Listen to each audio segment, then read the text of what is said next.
المشروع الوطني لتكوين لاعبي كرة القدم اللي كتشرف عليه مؤسسة إيفو سبور بتكليف من الجامعة الملكية المغربية لكرة القدم،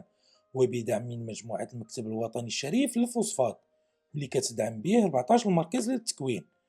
من بين هاد المراكز ديال التكوين المغرب الرياضي الفاسي، قررت صفحة مصاو بخير تواصل مع مسؤولي الماس وتنقل من أجل تقريب الجماهير ومحبي النادي من هذا المشروع، وأيضا من أجل معرفة أخبار المدرسة بعيدا عن الاعتماد فقط على أخبار الفريق الأول. تقام صفحة مصاو بخير تنقل المدرسة كعادته، ماشي باش يطبل ولا يرمي الورود للمسؤولين عن النادي أو المؤطرين اللي بالمدرسة، بل لنقل كل ما تغير في المدرسة وشنو هو المشروع اللي جات به الشركة والجمعية لمركز التكوين ديال الفريق، وشنو هي النظرة ديالهم المستقبلية لأبناء النادي. وأيضا أكاديمية النادي اللي شحال والجمهور الفاسي كينتظر هذا الصرح الكروي واللي غادي يزيد بالكرة المغربية عامة والفاسية خاصة. المكتب الحالي برئاسة السي محمد بوزوباع عنده تصور آخر لمدرسة فريق المغرب الفاسي، هو أن المدرسة تلعب الدور ديالها في إطار هاد الدينامية الجديدة اللي كاينة في كرة القدم الوطنية، وهاد النقلة النوعية اللي كتعرفها كرة القدم الوطنية بسميتو بإرادة ملكية كما كتعرفوا، بجميع الإمكانيات اللي كتوفرها الدولة للرياضة، وبالتظاهرات اللي غيدخل عليها تنظمها المغرب في اطار هذه الخمس سنين الاخيره. اذا كانت الفريق الاول كيطمح بان المغرب الفاسي كنادي وكفريق عريق كيمثل المدينه ديال 12 القرن انه يتوج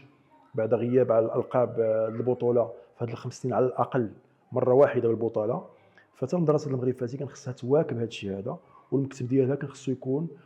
فيه اناس اللي كيقدروا القيمه ديال هذه الفرقه هذه وهذه المدينه هذه ويمشيوا في هذا السياق هذا. نور الدين ورداني، مدير تقني لمدرسة المغرب الرياضي الفاسي، معين من طرف الجامعة ضمن البرنامج الوطني للتكوين تحت إشراف الإدارة التقنية الوطنية، غادي يقربنا أكثر من المهام ديالو مع الماس ومؤسسة إيفو سبور داخل النادي، وشكون هي الفئات اللي غادي تكون ضمن المسؤوليات ديالو. صافي 10 contre 8 لي 8 ملي كيبداو الكره عندهم لي دو بوتو وعندهم واحد اللاعب فلاكس. دونك هذا لو بروغرام ديالنا دروك اللي دخلنا فيه يدخل فيه الماس و سو لا ريسبونسابيلتي تاع لا دي تي ان لا فيدراسيون رويال ماروكان للفوتبول ومع ايفو سبور. هنا باش كان فيها تخوا زوبجيكتيف. لوبجيكتيف الاول هي لا ديتيكسيون تاع لي جون تالون لا ريجون فاس و لا ريجون فاس مكناس كاع الا بغينا، بصح فاس ما شاء الله فيها باسان بوبولاسيون كبير باش يكونوا هنا الدراري باش يستافدوا هذا البروغرام هو من يو 13 حتى يو 21. دونك لا ديتيكسيون لا فورماسيون و لاكومبانيمون اوسي سوسيال تاع الدراري مع ليكول مع لي سبور ايتود تاع لا سلمى باش الدراري يديروا هذه لا فورماسيون التكوين تاعهم في الكره، بصح ما نساوش الكرويه تاعهم لي زيتود، وما نساوش حنايا الا ولد ما ولاش كواري بعدا يكون واحد رجال انسان مزيان باش يعاون البلاد تاعو باش يخدم في يعاون البلاد تاعو. لا فورماسيون فيها لي زيتاب تاع لو ديفلوبمون فيزيك تكنيك تاكتيك، و لو بروغرام و لوبجيكتيف تاع لو بروغرام هي باش في لافونيغ ان شاء الله لي سيليكسيون ناسيونال تاع المغرب اللي فيها صغار ولا لي ليكيب ا يكونوا فيهم ماشي 50% تاع الاولاد اللي زادوا في المغرب يكبروا في المغرب يستافدوا بهذه لا فورماسيون. باش يتحقق لنا الهدف من هذا المشروع الوطني ضروري يتوفر عندنا في المدرسة أطر كفاءة عالية اللي تقدر تساير هذا المشروع ونجنيو الثمار ديالو. فريق المغرب الفاسي والتدبير التقني ديالو لا يعتمد فقط على منشطين، بل على لاعبين دوليين سابقين، على يعني مؤطرين حارزين يعني على اعلى مستويات من الدبلومات، وكذلك هما لاعبين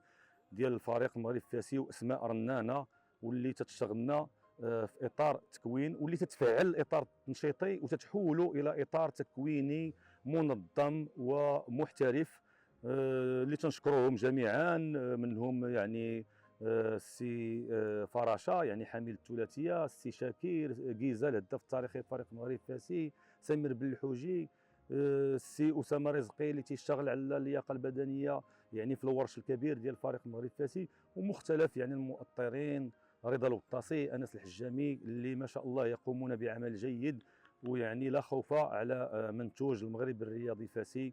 كما حصلنا يعني على معدل جيد في ادماج عناصر اليوم تتلعب مع فريق المغرب فاسي، فالمستقبل يعني غيكون ان شاء الله في المستوى العالي، وهذا وعد يعني تنوعدوا به الجمهور ديال المغرب الرياضي الفاسي. امال فريق المغرب الفاسي معدل الاعمار ديالهم ما كيفوتش 20 سنه، وهذا الشيء اللي كتاكد عليه الاداره التقنيه ديال النادي، كما انها كتركز اكثر على التكوين والتتبع داخل وخارج المركز. وبالطبع ما يمكنناش نخدموا مع واحد المجموعه من اللاعبين الا ما كانش عندهم المؤهلات. انا الحمد لله مرتاح ومقتنع بان هذه القائمه ديال اللاعبين اللي كتواجد في هذا الفريق هذا، واخا باننا للمزيد من المعلومات والمزيد من المعرفه، فالفريق المغربي الفاسي اقل من 21 سنه، فالمعدل الاعمار كيتعتبر من اصغر جوج الفرق ولا ثلاثه اللي كيلعبوا بمعدل اعمار صغير بزاف. عندنا 4 اللاعبين كيكونوا معنا رسميين تنتميوا للفئه نتاع اقل من 18 سنه، وعندنا لاعبين اللي عندهم 19 سنه، وعندنا الاقل هما اصحاب 20 سنه. كنظن بان هذه واحد الخطوه كبيره، لان اللي الحمد لله حتى المدير التقني ولا جميع الاخوان مقتنعين بان خصنا نصغروا سن اللاعبين في الفئات العمريه، وهذا هو المهم. لان التكوين حقيقه النتائج كتعطي واحد الحافز معنوي، ولكن التكوين فكيكون بعيد على النتائج وبعيد على بعض الاشياء اللي كتخص الفرق الاولى او الفرق المحترفه. والحمد لله حنا غاديين في الطريق الصحيح، ماشي غير بالنسبه للاعبين، حتى بالنسبه للحراس المرمى. عندنا حراس مرمى على اعلى مستوى، كنتمنى ان شاء الله يكون عندهم واحد لاكومبانيومون، واحد التتبع داخل الملعب وخارج الملعب، لان المؤهلات التقنيه ولا البدنيه ولا التكتيكيه فبوحدها ما غتوصلش لاعب للمستوى العالي، لان المستوى العالي كيخصها العامل الذهني اللي هو مهم ومهم بزاف، وكذلك المستوى الاجتماعي والتاثير الاجتماعي، وهذا هو الدور ديالنا حنايا. من بعد واحد الفراغ ملحوظ في خزان مدرسة المغرب الفاسي لسنوات من حراس المرمى والاعتماد على حراس خارج أسوار المدرسة، من بعد ما كانت الموزع رقم 1 لحراس المرمى بالبطولة الوطنية. وعي الإدارة التقنية الحالية بأن الفريق القوي كيبدا من الخلف، وباش يرجعوا ديك المكانة كان ضروري على الإدارة التقنية تجلب مدربين مختصين وعندهم من الخبرة الكافية باش يوجدوا لنا حراس من مختلف الفئات العمرية قادرين على تمثيل الماس بأفضل صورة داخل الملاعب الوطنية والإفريقية. فبطبيعه الحال مدرسه المغرب الفاسي يعني منذ السنه الماضيه و مباشره كونت يعني مدرسه ديال الحراس خاصه اللي عندها تدريب خاصه، يعني عن قرب العمل الجيد اللي تيدار في هذه المدرسه تحت التاطير ديال السي عثمان فوزي، مدرب الحراس المتمكن اللي تيخدم مع مختلف الفئات، وكذلك السي رضا البليلي مدربين ديال الحراس المرمى على اعلى مستوى اللي تيشتغلوا في مدرسه المغرب الرياضي الفاسي طيله الاسبوع في هذا الورش ديال فريق ديال مدرسه كره القدم داخل النادي، لانه هناك جوج ديال التخصصات. كاين التخصص اللي خاص بالجانب ديال مركز التكوين واللي فيه السي حسن رفاهيه يشتغل مع مختلف الفئات السنيه U13 U15 U17 حتى الفريق ديال الامل، كذلك السي عصام الحلافي. هادو ثنائي يشكل يعني واحد العمل قاعدي وتيشكلوا مع بعضياتهم واحد اللجنه اللي تنسهروا على المواكبه ديالها جميعا بالتنسيق مع السي نور الدين الورداني، باش مدرسه حراس فريق المغرب الفاسي تنجب لنا حراس في المستوى ديال انس الزنيتي، ديال السي عبد الاله الباقي اللي تنهنئوه بالمناسبه على الاحراز ديالو على بطوله كاس العالم، واللي مثل المدرسه خير تمثيل، ومختلف الحراس يعني عبر التاريخ واللي كانوا بطبيعه الحال تحت التاطير ديال السي عبد الحق الكتامي، وكذلك السي تاقناوتي اللي كان اشتغل في مراحل في المدرسه ديال المغرب الرياضي الفاسي لحراس المرمى. انتخاب السيد محمد بوزوبع كيمثل بداية مرحلة جديدة في تسيير الماس برؤية استثمارية رياضية. تولي السيد محمد بوزوبع رئاسة الشركة رجع الثقة بين الجمهور والطاقم الإداري،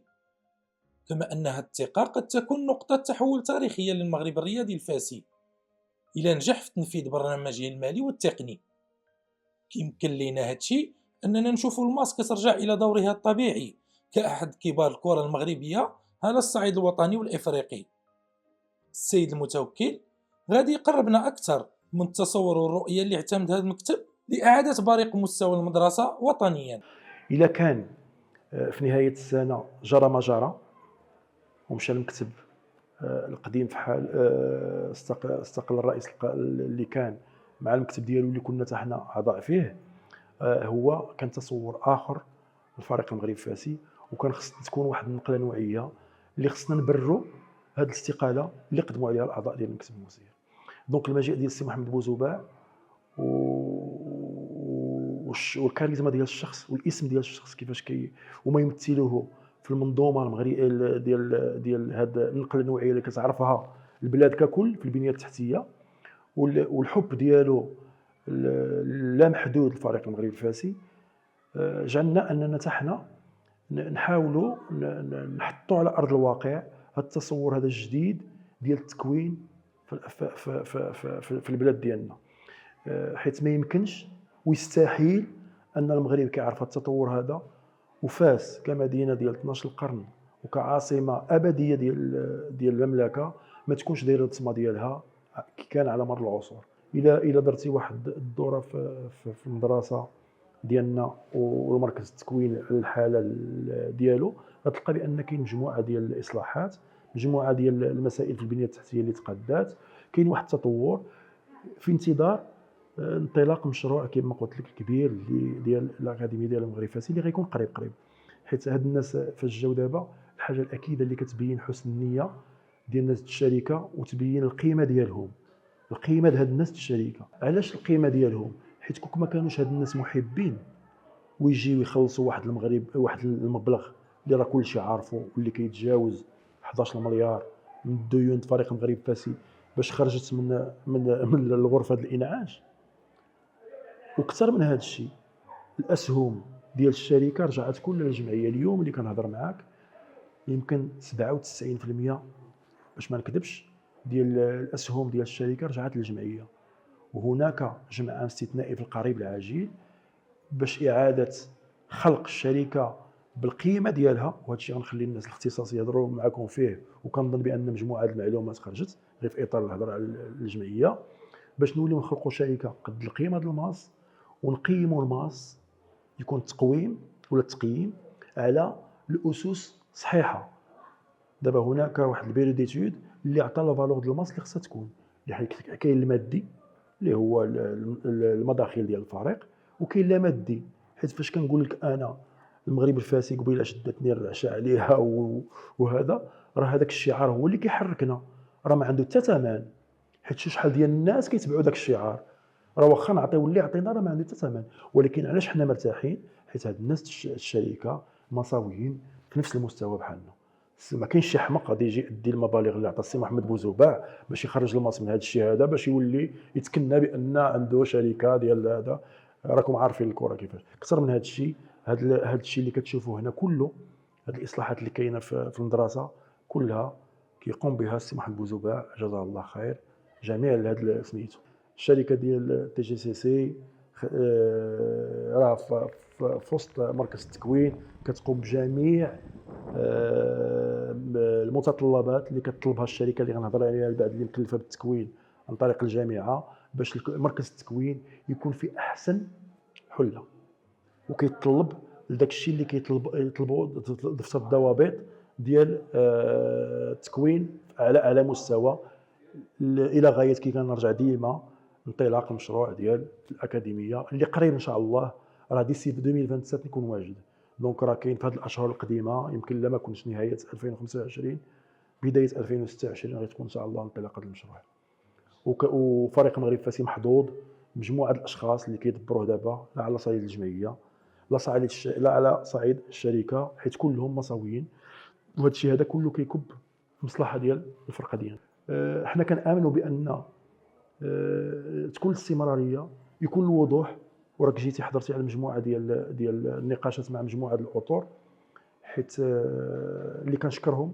من هذا المنبر، حيت فاش جينا هذه السنه هذه لقينا واحد المجموعه ديال ديال الديون كتسال سيرتو لي سالير دي زونكادرور، وكانت تقريبا كتمثل 50% من المداخيل ديال المدرسه. الور كان لابد اننا نعيدوا النظر في سميتو في الميزانيه الخاصه لتدبير هذا العام. وبغينا بان السي محمد بوزباع بهذا الشيء اللي كيأدي حتى نأديو له واحد الخدمه، هو اننا المدرسه تكون قاده بالمصاريف ديالها، يعني ما نزيدوش عبء على عبء اخر. داكشي اللي كندخلوه هو اللي ندبروا به السنه، وغاديين في هذا التوجه هذا ان شاء الله. وكنشكر كما قلت المؤطرين حيت درنا واحد مراجعه شامله سميتو الاجار الشهريه ديال المؤطرين وحتى الاطر الاداريه، ولقينا الحمد لله هناك تجاوب. وكاين الناس اللي عندهم كونطرا ونقصنا لهم من الاجور الشهريه ديالهم، وبحكم انهم مصاويين ولاد الماس كان غير القبول وكان التجاوب وكان الرضا، والحمد لله انتم كتشوفوا المسائل غدا في احسن حله. اللاعب الدولي السابق جبران أيضا كيتحدث عن التغيير الواضح اللي عرفته المدرسة بعد قدوم السيد محمد بوزباع وكذلك الفريق الأول. بكل تأكيد يعني منذ قدوم يعني الناس ديال الشركة الرياضية اللي هما مصاويين بالدرجة الأولى، اللي هما بالأصل مشجعين ديال الفريق المغرب الفاسي منذ صغرهم، واللي كانوا تيتابعوا فريق المغرب الفاسي بكل حب باش فريق المغرب الفاسي يتطور. ومنين تحت لهم الفرصه كغيرهم، لانه مجموعه من المسيرين كما تتاح الفرصه لنا كتقنيين انه نثبتوا يعني الكفاءه ديالنا، فهم منين تحت لهم الفرصه باش ياخذوا هذا الورش الكبير ديال فريق المغرب الفاسي، الفريق التاريخي. فالحمد لله تنشوفوا انه التغيير اصبح واضحا، يعني من خلال النتائج اللي تتقدمها الفريق الاول في واحد المده اللي هي قصيره جدا، لانه العمل اللي تيقوم به الفريق الاول هو نتيجه واحد الدعم يعني كبير من المسيرين اللي يوفروا جميع الامكانيات للمدرب، وكذلك نجاح كبير ديال المدير الرياضي اللي استطاع انه يستقطب مدرب في المستوى واغلبيه اللاعبين، لانه في واحد المنظومه ما يمكنش كل اللاعبين غيكونوا في ذاك المستوى اللي تنتظروا، ولكن اغلبيه اللاعبين اليوم داخل المنظومه ديال فريق المغرب الفاسي الفريق الاول تتعطي واحد يعني واحد المردود اللي هو جد متميز. واليوم ولاو عندنا اسماء رنانه يعني في الفريق الاول، ولا الفريق يعني يضرب له الف حساب. وخير دليل يعني الاداء الجيد اللي لقى استحسان مختلف يعني اجهزه الاعلام الوطنيه ضد فريق الجيش الملكي، وهذا جزء من التغيير الكبير اللي داروا يعني المكتب المسير الجديد بقياده السي محمد بوزباع، كذلك بقياده السي عمر بن نيس والسي علي بن جلول اللي تتبعوا كل كبيره وصغيره، كذلك في مدرسه يعني المغرب الرياضي الفاسي بمختلف الاوراش. ما يمكنش نتكلموا على الاوراش اللي كيتخدم عليهم في مدرسة النادي بدون ما نتكلموا على الجانب اللوجستيكي، واللي عنده لجنة خاصة مكلفة بإعادة هيكلة المدرسة، وأيضا توفير ملاعب جديدة وإقامة داخلية للشبان وغيرها من الأشياء اللي كتعتبر خطوة ضرورية ونهضة رياضية مستقبلية اللي غترجع الماس لمكانها الطبيعي ضمن كبار الأندية المغربية. بمعنى كل واحد تيمشي لواحد الورش هو مهتم به. نشتغل في التنسيق اللوجستيكي مع السي امين كسوس اللي تنشكروه بعد المناسبه ديالو بالمتابعه ديالو لمختلف الاوراش اللوجستيه، سواء من خلال المطعم ديال النادي ولا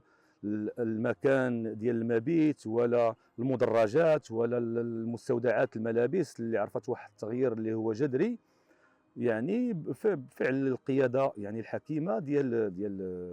السي محمد بوزباع، السي عمر بن نيس، كذلك السي علي بن جلول، اللي شكلوا واحد اللجان كل واحد تيعمل في التخصص ديالو الاداري. كذلك التنسيق فيما هو مالي يعني تيكون مع السي احمد اقصبي اللي داير مجهودات كبيره من ناحيه الحكامه التدبيريه يعني، ونحن معه باش نساعدوه بطبيعه الحال في هذه المهمه اللي هي ماشي سهله بطبيعه الحال، واللي تتعرف الان هذا التغيير هذا. كذلك السي خالد بن وحود اللي هو دائم يعني المشاركه معنا في جميع الاوراش واللي تيشتغل بالتنسيق مع الجمعيه والشركه الرياضيه، واللي تلقاوه يعني في كل مره نحتاجوه السي متوكل الكاتب العام، واللي متبع المدرسه بشكل دقيق وقريب منا في يعني في مختلف التظاهرات اللي تنظموها. هذو كلها يعني تغييرات جات عمليه يعني الاخوان يعني في الشركه الرياضيه.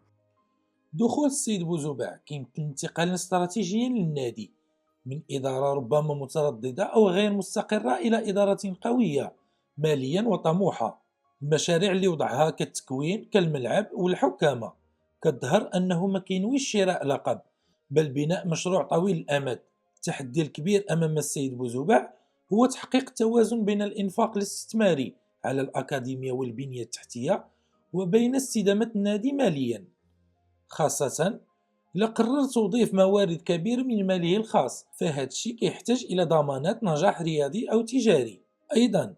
إشراكه للجماهير هو تعزيز للهوية الفاسية، وهذا الأمر غيكون مهم جدا لأن الدعم الجماهيري كيعزز من قوة المشروع الإداري. متابعي ومتابعات صفحة مصاو بخير،